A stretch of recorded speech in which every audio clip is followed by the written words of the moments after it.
เพิ่นว่าจังไดเฮาเอาคืนแต่เฮาบ่ได้เอาคืนหั่นนะบ่อยากให้พ่อแม่เรามาวุ่นวายนะแม่บ่มักพ่อแม่เราวุ่นวายทั้งลูกชายเราอีกนิสัยบ่ดีกับเจ้านี่แล้วคุณหลายตะกี้เป้าแตงไปซื้อไปซอยเราเทื่อแม่เบิ่งนะอันเราเจ็บขาบ่อยู่บ้านเนี่ยไปบ่ได้เอิ้นเป้าแตงไปหาซื้ออาหารการกินไปให้ป้าไปหาหมอแบบนี้แล้วก็เหลือเงินแค่มาพิษนี่เป็นเบาไล่กับพิษได้เอาเมียเข้ามาเงินแล้วเราบ่มีสิทธิ์ได้เพราะว่างานมันดาวต้องลงแต่ที่ดินที่จริงเราคือแปลว่าการเล่าหลักซื้อหายทานแม่อยู่ผู้ใดก็ว่าบ่เอาก็ต้องออกต้องหนีบ่มีสิทธิ์ต้องส่งคืนเฮ็ดคืนพี่น้องเนาะทางอันนี่ก็เป็นแบบคลิปของเอ้ยบุญบ้านนาพี่น้องเนาะครับเบิ่งและทางผู้ใหญ่เพิ่นเว้าแบบนี้แหละพี่น้องเอ้ยเนาะก็เพิ่นก็อยากให้เอาคืนเอามาเก็บไว้ก่อนนะไผดีจังเอาให้ความหมายนะพี่น้องเพราะว่าทางครอบครัวของเพิ่นนะมันว่าง่ายลืมบุญลืมคุณก็ว่าได้พี่น้องจักเฮ็ดอะไรเพิ่นน่ะบ่ยอมขอโทษแล้วตอนนี้แล้วก็บ่ยอมจบชาเบิ่งในคลิปแต่ละคลิปว่าซั่นซะที่โทรหาบ่าวจิตเนาะอันนี้ก็ได้ที่จะเบิดคำสิว่าเลยบ่าวลิ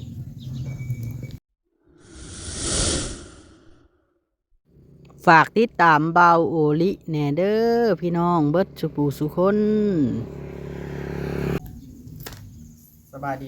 ดีเด้อพี่น้องทักทายสบายดีเนาะสบายดีพี่น้องสบายดี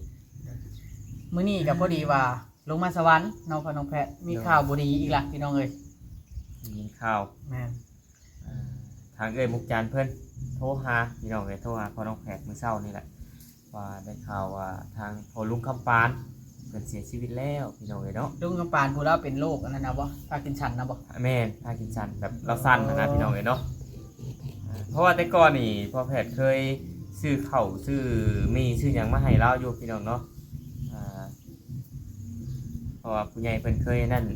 ให้พอน้องแฝดมาเป็นสะพานบุญอยู่พี่น้องแต่มื้อนี้พอน้องแฝดสิมาอัปเดตให้ผู้รักผู้ใหญ่เพิ่นเบิ่งอีกเทื่อนึงผู้เพิ่นเคยซอยนั่นแหละเนาะมื้อนี้หลักๆก็คือสิมาเว้าพื้นอันน้องแต้แล้วก็น้องตุ๊กน้องไล่อีกเนาะครอบครัวของเพิ่นก็คือเบาลิเห็นคอมเมนต์หนึ่งที่ว่าเป็นได้บ่อันนั้นเนาะคอมเมนต์นี่ที่เบาลิโพสต์คลิปลงเมื่อวานนี้ว่าแต่ก่อนนะทางครอบครัวของน้องไล่เองนี่ครับทางสะพานบุญเคยช่วยเหลือหรือว่าเบาเตียงนะเคยช่วยเหลือมาก่อนเพิ่นว่าแม่เบาลิเห็นเบิ่งเด้อเบาเขาเบิ่งก่อนแต่ก่อนอันนี้เคยช่วยสร้างบ้านบ่หรือว่าจะใดของแม่ของน้องไล่พอน้องไล่นี่แหละเนาะนี่เบาลินี่เบาโอลิเคยเบิ่งบ่ตอนพ่อน้องไล่ป่วยสิเป็นสิตายร้องให้ยามค่ำคืนโทรหาเบาเตียงให้พาไปโรงพยาบาลเบาเตียงก็ได้พาไปพ่อแม่อยากให้ลูกชายได้ผู้เดียวโอ้แสดงว่าแต่กี้นี่บ่เตียงเคยซอยเบิดครอบครัวแล้วแม่นบ่สงสัยอันนี้ก็เฮาติดตามบ่คักปานใดเริ่มตั้งแต่พ่อแม่จนถึงลูกเต้าบัดจุคนซอยเรือแล้วต่อมาบัดนี้นะ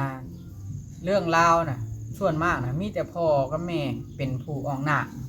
แม่นทั้งที่พ่อกับแม่บ่ได้มีชื่อในหันได้เนาะแล้วเฮาได้เห็นคลิปของเบาเตียงแล้วว่าเราน่ะสิไปรับน้องเต้แม่นบ่มาเคลียร์เนาะแม่เราจะมาเคลียร์ให้มันจบเราอ่ะนะคุณได้ความทุ่มเทของเราแต่ว่าไกลบันไดก็สิไปรับมาเคลียร์ให้มันจบบ่อยากปวดหัวอีกว่าซั่นซะอยู่ทางใดบ่ลิเราสิไปรับจักแล้วอยู่ทางใต้คือได้ยินว่าทางใต้ลาวใต้พี่น้องเนาะ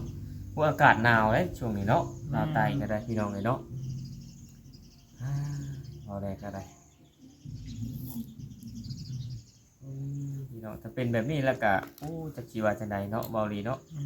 เห็นแล้วก็โอ้ยถ้าน้องแต่บ่มาเคลียร์นี่บ่จบได้นี่แม่นผู้รักผู้ใหญ่เพิ่นก็สิปวดหัวหลายแหละค่อยว่าแล้วก็เห็นทั้งคลิปไอ้บุญอีกข่อยนะคลิปไอ้บุญนี่ผู้ใหญ่เพิ่นว่าจักจังไดล่ะอยากให้นี่จะได้เป็นว่าจะได้ค่อยเปิดให้ฟัง แล้วก็ผมก็ได้เบิ่งคลิปมื้อนี้แม่แล้วก็ได้เบิ่งคลิปแต่ก็ได้โทรหาสบุญได้อัดขอความเสียงมา เอาคืนให้เก็บไว้นะท่านผู้ใดดีแล้วให้แม่อยู่ตัวเท่าทางเท่าให้ยายลูกน้องกับเตียงว่าทางพี่จูลี่ด้วยนะครับเป็นราจังไหนเขาเอาคืนแต่เขาไม่ได้เอาคืนอยู่นะผู้อยากให้พ่อแม่แล้วมาวุ่นวายนะแม่บอกว่าพ่อแม่นะวุ่นวายทั้งลูกชายเราอีกนิสัยบุรีกับเจ้านี้เราคนหลายตะกี้เปล่าเตียงไปซื้อไปซอยเราเพื่อแม่เพิ่นอันเราเจ็บขาบอกอยู่บ้านไปว่าได้เอื้อนเปล่าเตียงไปหาซื้ออาหารการกินไปให้ป้าไปหาหมอแบบนี้แล้วก็เหลือเงินถ้าเราพิษนี่เป็นเบาไล่จะพิษเลยเอาเมียเขามาเมียแล้วเราบ่มีสิทธิ์เลยเพราะว่าเงินเราเป็นทางกำลังแก่ทีนี้ นี่ล่ะพอเข้าใจแล้วทางผู้ใหญ่เพิ่นนะจะเอาคืนบัดนี้เอาคืนมาไว้ก่อนหั่นนะคืนมาไว้ก่อนแบบว่าทาง ค่อยคิดว่านี่แบบทั้งแม่ย่าหรือว่าทั้งน้องไล่น้องไส้ก็ออกปากแล้วนะ ว่าบ่อยู่บ่ ว่าบ่อยู่บ่เอาเพื่อนหลังนี้แล้วนะในเมื่อแต่ละคนเว้าแล้วนะพี่น้องเนาะก็ในเมื่อบ่เอาเพิ่นเว้าเองแล้วเฮาก็จัดการตัวนี้ไปเลยก็ได้เซ็นแม่นยกมอบให้ผู้ใดสิเป็นของน้องตุ๊กบ่น้องตุ๊กน้องมิกน้องติ๊กก็ว่าไปพี่น้องถามพ่อน้องแพทย์คิดว่าเพิ่นเว้าเองในคลิปพ่อน้องแพทย์ก็ได้เห็นอยู่แต่ละคลิปนะพี่น้อง ถ้าเส้นนี่เบาลี่อยากให้เส้นเป็นของมันบ่เตียงเส้นเป็นของบ่เตียงเลยแล้วให้เขานั้นอยู่เฮือนบ่เตียงป่านนี้เป็นไปว่านั้นมันดีกว่าแปลว่าจังหน่อยว่าเส้นให้ผู้หนึงแล้วแบบว่าพอดีมาเลวกันนี้ พอดียากอีกเนาะ แม่นดาผู้ใหญ่อยากให้พายุก็ให้พาขึ้นอยู่บาดนี้นะ แม่น สมมุติว่าเส้นเป็นของน้องตุ๊กสมมุติว่าน้องติ๊กเอาผัวเด้บัดนี้มันก็สิยากบ่นั่นอีกเด้ มันยุ่งมันย่วยเท่ากัน แล้ว เนาะ เดี๋ยวคำว่ายุ่มมาย่วยน้ำกันอีกนะอันนี้ก็ได้ว่าเผื่อไว้เนาะ เผื่อไว้สมมุติเราเป็นของบ่เตียงเอง ผู้ใดเอาผัวกะยะถ้าว่าอยู่น้ำกันได้กะอยู่เนาะ แม่ ถึงว่าอยู่น้ำกันบ่ได้ย้ายไปเฮ็ดสร้างครอบครัวอยู่หันอยู่นี่ก็ว่าไปเฮือนหลังนั้นก็น้องนุ่งอยู่ต่อไปอีกนะเป็นตกเป็นมรดกสืบทอดต่อกันไปนะ หรือว่าอันก็ให้ชายบุญหรือว่าชาวบ้านบุญพิจารณาเองว่าไผดีจังเป็นได้อยู่อายุ แม่น ในต่อไปหั้นนะ แม่น อันนี้คันสิเส้นให้ผู้ใดผู้หนึ่งโลดนะยันมันเป็นปัญหาคืนหลังอีกไปหน้าอีกเนาะ ตอนนี้ก็มีส่วนคิดพี่น้องเนาะ แม่น ปัญหาก็สิจบง่าย นี่ยังบ่น่าจะยังบ่จบเรื่องนี่ยังบ่จบง่ายเพราะว่าทางพ่อแม่ของท้าวไร่นี่เราบ่ยอม บ่ยอมเฮ็ดได้ เราบ่ทันยอมยังบ่ได้เคลียร์จบตกแตกเด้ในเมื่อแม่นอยู่ว่าเพิ่นเว้าว่าบ่อยู่แล้วบัดสุดท้ายก็ปีนความว่าต้องมาเคลียร์กันจังซั่นจังซี่นะถ้าบ่อยู่ก็คือออกไปแล้วก็แล้วปกติ แม่น เนาะ บ่อยู่แล้วก็ออกไปแล้วกันแล้ว เรื่องก็คือพอแผดออกแหละเพิ่นว่าถ้าสิบ่เอา ทุกคนว่าสิบ่เอาสิบ่อยู่แล้วเพื่อนหลังนี้ก็คือมันบ่มีหยังหลายได้เปล่านี่เอ้ยถ้าสิบ่เอาถ้าสิบ่อยู่นี่นะก็ออกแล้วก็จบแล้วก็จะเปลี่ยนชื่อเปลี่ยนหยังก็เฮาก็นัดในบ้านนี่ยังมาเซ็นนี่ยังไต่ตองกันไหมว่าดินตอนนี้เฮือนตอนนี้นี่เฮือนหลังนี้นี่สิยกให้ไผหรือว่าสิเป็นชื่อของผู้ใดก่อนผู้ใดผู้หนึงก่อนคือเบาลีว่าแหละสมมุติว่าสิเป็นของเบาเตียงก่อนหรือว่าให้น้องๆเพิ่นอยู่ก็ว่าไปพี่น้องเอ้ยก็ให้มันอันนั้น ชาวความคิดเบาลี่ว่าต้องเป็นชื่อสายบุญก้อนล่ะเพราะว่าเฮาบ่ฮู้อนาคตว่ามันสิวุ่นวายอีกหรือบ่มันจังสิได้ตัดสินง่ายนะ แม่น เพราะว่าชายบุญนี่ก็ต้องได้พังความผู้ใหญ่ใจดีคือกันมาอีกทอดหนึงได้ แม่ บ่แม่นว่าตัดสินโดยพละการได้พี่น้องเอ้ยเนาะ โดย ต้องเห็นใจเพิ่นได้พวกชายบุญทั้งเบิดสู่ผู้สู่คนนี่ก็ได้เนาะ โดย เห็นใจเพิ่นนี่ก็มันบ่แล้วได้นี่เราจังอยากเดินทางไปรับน้องแต่ แม่น ทั้งทีก็ง่ายๆซะมันไกลพอสมควรการแล่รถแล่ล้างกับมันลำบากได้พี่น้องยามนี่ฝนตกซับ แม่นลำบากหรือว่านักสมควรนั่นแหละพี่น้องเลยเนาะอายเพิ่นก็อยากไปรับมาให้เคลียร์ให้มันแล้วเอาง่ายๆซะเพราะว่าในหันมันมีชื่อน้องแต่เนาะว่า ตัวรักเลย ตัวรักเลยน้องแต่น้องแต่น้องไล่อีหยังนี่แหละพาว่าถ้าเพิ่นบ่เอาอยากยกให้น้องให้นุ่งหรือว่า เช่น จะ กั ได้ น ก็เส้นกันมอบให้น้องให้นุ่งพี่น้องเลยมีแต่ซ้ำนั่นละพี่น้องเลยเนาะ ถ้ามือนั่นน่ะน้องใช้บ่ บ่ซัดกำแพงใส่บ่เตียงนี่คือสิบ่รุนแรงปานนี้เลย แม่นโอ้มื้อนั้นพอเห็นแบบรับบ่ได้เลยนะเบาดิ ก็เห็นในเพจเนาะในเพจลายเพจเอาลง ไลฟ์เพจรับบ่ได้เลยพี่น้องแบบคือบ่เตียงนี่เราเห็นแบบนั้นแล้วก็โอ้เสียความรู้สึกสุดๆนั่นแหละพอแพทย์คิดว่าถ้าว่าสมมุติน้องไล่อหย่างคิดได้คิดอย่างทางครอบครัวเพิ่นคิดได้เนาะเอานี่ก็แบบอยากมาขอโทษขอหยังนี่ก็เอาคือสิบ่ดีใจปานใดดอกความรู้สึกเสียไปเลยคือสิบ่ดีใจดอกข่อยว่า แต่ว่ามันก็เป็นจิตสำนึกของคนปกติน่ะต้องขอโทษ แม่น ถ้าขอโทษนี่ทุกอย่างมันสิดีขึ้น เพราะว่าด้วยความที่เราอาจเราบ่ถืออยู่แล้วถือชาคนแบบนั้นหั้น ต้อง นะ บ่ถือบ่ถือ บ่ถือชาอยู่แต่ว่า แต่เรา ถ้า ก็ ถ้าเขาขึ้นได้หั้นนะครอบครัวเขาขึ้นได้แล้วเขามาขอโทษแล้วน่ะขอโทษจบเจือตามแบบว่าฮู้เท่าบ่ถึงการคนเฮามีผิดมีพลาดอยู่แล้วพอน้องแพทย์เอ้ย หน่อย ล่ะให้เขามาขอโทษจบเจือจบจ่อยทุกอย่างมันก็สิดีขึ้นทั้ง FC อีหยังก็สิเบิ่งเขา ในมุมมองที่ดีเนาะ โดย เพราะว่าอันนี้น่ะปล่อยไปเลยแฮงสิเฮ็ดให้มันรุนแรงขึ้นบ่จบบ่ง่ายเว้าว่าบ่อยู่แล้วก็ยังให้เรื่องมันบ่จบ แม่น ถ้าบ่อยู่ก็คือนำกันมาเซ็นใหม่เฮ็ดบทบันทึกใหม่แล้วก็แล้วเนาะ แม่น บ่อยู่ แม่นพี่น้อง อันนี้น่ะจะคือแบบคนเบิดครอบครัวน่ะหุ่มผู้เดียว เดียว หุ่มมันน้องตุ๊กน่ะ แม่น เฮาบ่ได้ตำหนิน้องตุ๊กใดบ่ได้ตำหนิเราใดน้องตุ๊กเราเป็นเด็กน้อย แม่นเว้าดิ เด็กน้อยนี่ก็คือก็ง่ายคือผ้าขาวเอาแต้มสีหยังใส่มันก็เป็นสีน่ะ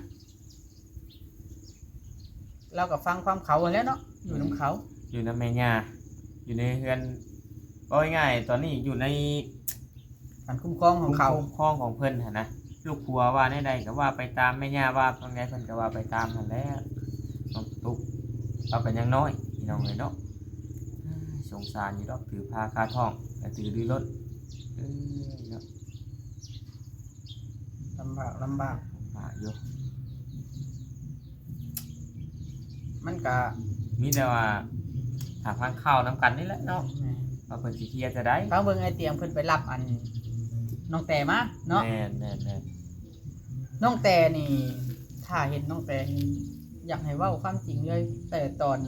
เริ่มต้นอยู่น้ำกันพู้นอาจสิได้ถึงเอาเปรียบอีหลังหลายอย่าง เพราะว่ามันอยู่ในถิ่นของข้าเจ้าเนาะกับอีกอย่างอัน อ๋ ทั้ง อบางทีเจ้าคิดว่าแต่ว่าช่วงน้องแตกก็สิเว้าหลายก็บ่กล้าเว้าแบบนี้บ่ แม่น เพราะว่าน้องตัวเองยังอยู่หันอยู่ แม่น โอ้ ตอนที่เลิกกันใหม่ๆนะคอยว่าน้องแต่แล้วบ่กล้าเว้า เนาะ เพราะว่าเขาไปสัมภาษณ์แล้วหลายเทื่อแล้วก็ไม่ได้เว่าอย่างไรมีแต่ว่าอยากให้มันจบไปโลดบ่อยากให้เว้าอย่าเจ้าความยืดนะ เนาะ ให้โทรนะ มองของไผคนโก้ โอ้เด้อบอกว่าไม่คนโกรธโทรมาอ้าวปวดเฝ้าหับเนาะ หน่อยเดี๋ยวจะหน่อยพี่น้องเนาะจะหน่อยโทรกลับหาเพิ่น แล้วอีต้นบัดนี่มันอีเป็นอีต้นน้องกระตุกฮะผู้เราท้องใหญ่อยู่ฮะบัดลูกเกิดมาน่ะสิอยู่แบบใด แล้วคิดอยู่บ่แต่ว่าถ้าว่าได้ลูกมานี่ถ้าบ่มีไผผู้รักผู้ใหญ่แล้วก็ยื่นมือเข้ามาช่วยนี่ก็บ่แม่นอันบ่แม่นดูถูกบ่แม่นประมาทน้องเพิ่นได้พี่น้องเอ้ยว่าสิเลี้ยงลูกไหวอยู่บ่ ในเมื่อพ่อก็เป็นคนใจฮ้อน แม่นในเมื่อพ่อว่าผัวของนักตุ๊กกับแบบใจฮ้อนนะพี่น้องเนาะใส่อารมณ์ด้วยก็คิดอีกนะคิดอีกมุมหนึงก็ได้พี่น้องเลยเนาะ และอีกอย่างนะพ่อน้องแพทย์เขาเห็นในคลิปว่าพ่อของเรานะว่าฉัน YouTube สิมาถ่ายเฮ็ดหยังว่านะ อืม แหนมรถคนได้พ่อแพทย์เด้ เลย ท่าน YouTube สิมาถ่ายเฮ็ดหยังรถจักรก็มาบางมือก็4-5คันอันนี้มันขึ้นอยู่กับอันพวกท่านเองแน่เนาะในเมื่อเฮาไปก็น้องตุ๊กแล้วก็ต้อนรับขับสู่อย่างดี แม่ แล้วก็เว้านัวหัวม่วนฮักแพงแล้วก็เว้าบ่เห็นแต่โดนแล้วก็สบายดีมีแฮงเฮาก็บ่ได้สร้างไปสร้างความเดือดร้อนอีหยัง แม่ มีแต่ซื้อกระต้มขนมไปฝากครับนะ แม่ค่อยไปมื้อนั้นก็ค่อยก็บ่ได้ไปแต่โดนๆเนาะ แม่น ไปมื้อนั้นค่อยก็ดีใจได้เห็นน้องเพิ่นนั่นน้องเพิ่นก็ยังดีใจ แม่น ว่าบ่เห็นแต่เฮาแต่เฮิงหั่นนะพี่น้องเอ้ยเฮาก็บ่ได้มีหยังมื้อนั้นก็ได้มีก็ต้มขนมไปฝากน้องเพิ่นนั่นแหละแต่ละคนก็น้ำส้มน้ำหวานนมเนยหั่นละแต่ละคน แล้วสมมุติว่าคันสิตำหนี้กันว่ากันไปถ่ายแบบนั้นน่ะอันทางครอบครัวเพิ่นต้องแจ้งแต่แรกๆว่าเฮาปิดการถ่ายแล้วเฮาบ่ให้ถ่ายแล้วพอแล้วสำนี้ อืม กระจบมันก็ กระจบ เรื่องราวมันกระจบทำนะ กระจบแล้วในเมื่อมันเกิดเรื่องเกิดปัญหาขึ้นมาแบบนี้แล้วบัด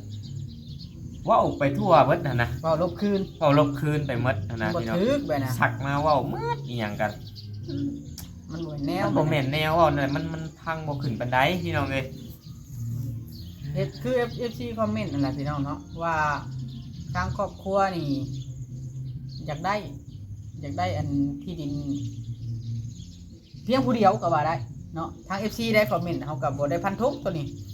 เนาะเฮาก็ติดตามนํกันเบิ่งว่าแม่นแบบนั้นหรือบ่แต่ว่าเบาดีคิดว่าอาจสิด้วยความบ่จักหยังจะไปบางเทื่อนะ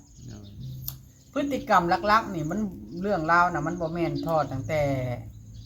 เรื่องอยากได้เฮือนได้ชาติมันเรื่องของความรุนแรงและก็ขาดวุฒิภาวะของบุคคลพร้อมในตอนนี้ แม่นๆ ทั้งอ้ายทั้งน้องไหนขาดวุฒิภาวะ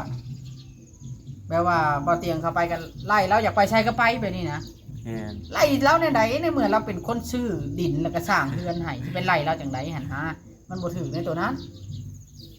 ว่าแล้วเขามาบุญวายมีเรื่องมีหยังเรื่องราวจนนั่นน่ะว่าซั่น มุกเลยบ่เจ้าน่ะคนน้องแพร คือกันได้ข่อยก็ได้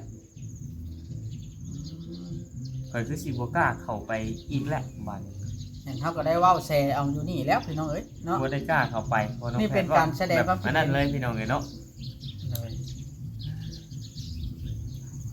ถ้าบ่จำเป็นดีรอหั่นนะบ่ได้เข้าไปมัน แม่ได้ยินว่าน้องแต่เราสิเฮ็ดบุญหาแม่แล้วบ่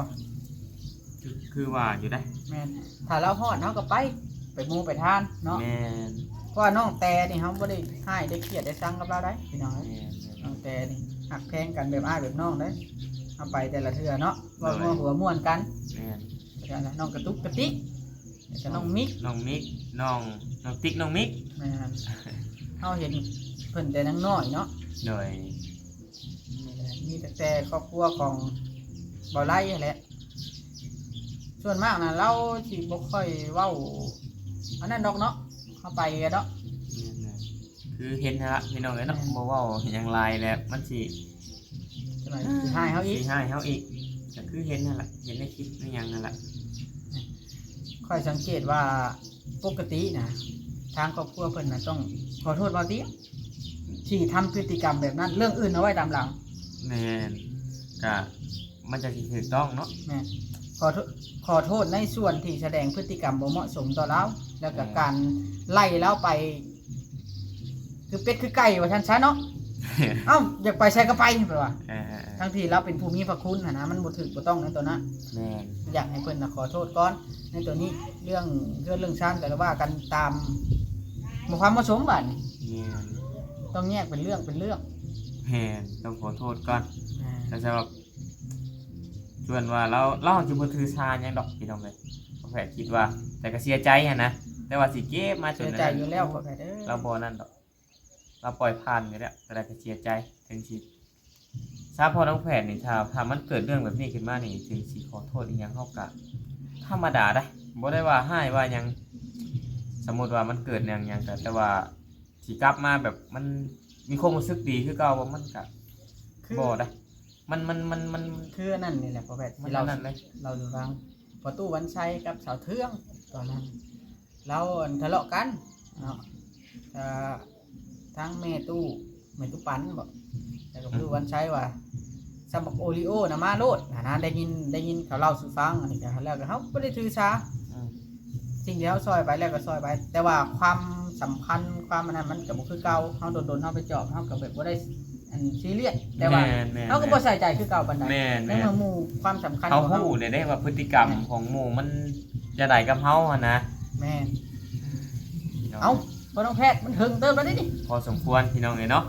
เอ้าบ่ผิดพลาดประการใดก็ต้องกราบขอโทษขออภัยนั่นแหละพี่น้องเนาะ FC บัดสุขุทุกคนบัดทุกท่านจะได้ก็ได้ แม่น มาติดตามข่าวน้ำกันพี่น้องเอ้ย รอรุ่นน้ำกันเนาะ รอรุ่นน้ำกันว่าสิจบแบบใดอันนี้ก็ได้ เป็นกำลังใจให้ทางทีมงานของเบาเตียงทองเพิ่นได้ดำเนินการให้ถึงที่สุด โดย แล้วก็เซฟตัวเองนะเวลาเข้าไปก็ ต้องเซฟตัวเองนำใดเพราะว่าเฮาฮู้หน้าบ่ฮู้ใจเนาะเฮาก็บ่ได้เว้าดอกว่าเขาเป็นคนบ่ดีเท่าแต่ว่า แม่น เฮาก็เซฟตัวเองไว้นำเฮาฮู้หน้าบ่ฮู้ใจคนหั้นนะ โดย อันนี้ก็ได้ต้องเข้าใจตัวนี้เนาะทีเดียวไปพ่อแพทย์จังไดก็ขอตัวลาไปก่อนเป็นจังได โดย สบายดีเด้อสบายดี สบายดีพี่น้องเนาะ